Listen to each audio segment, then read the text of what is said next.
Hey guys, Jason Schnitzer here with O.C Realtor Talk, and what I've got for you today is week 35 of How's the Market for the 2021 real estate market.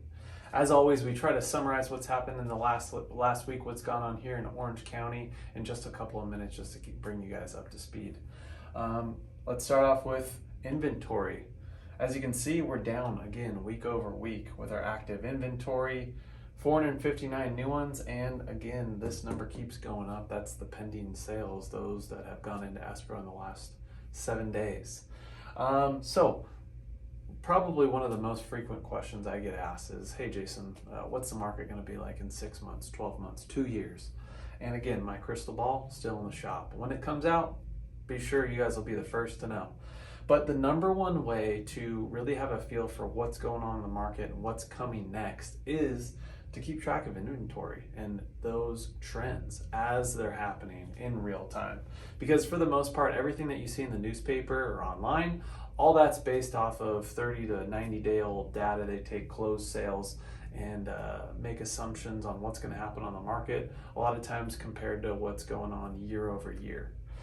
Interest rate wise, we're still in that sub 3% interest rates, 2 3/4. So far, none of this stuff that's going on socially, politically, and economically is affecting our interest rates. So still, from a historical standpoint, amazing interest rates.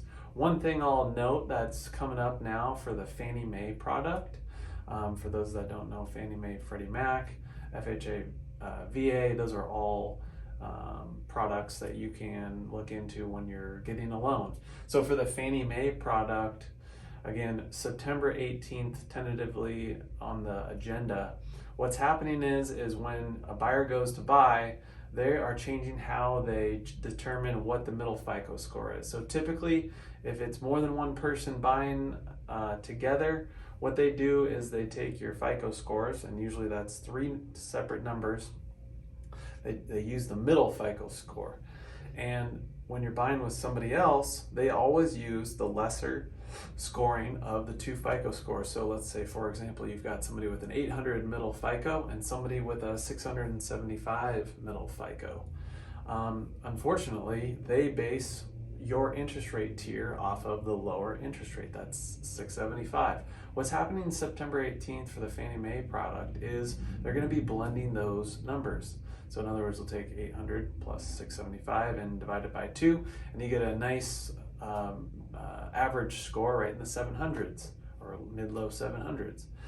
What's that going to do for you as a buyer? So a lot of times one buyer has a better or worse FICO score than the other.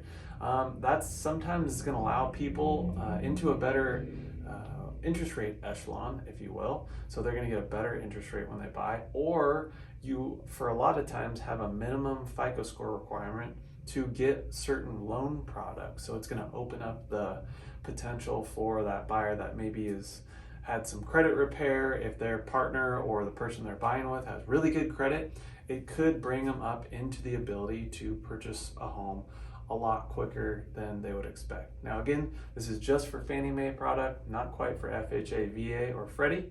But what we seem to see happen in our industry is once Fannie does something, the others will typically follow suit.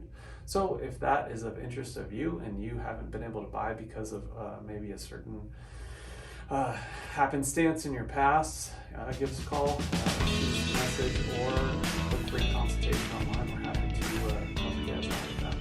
Thanks again for watching, you guys.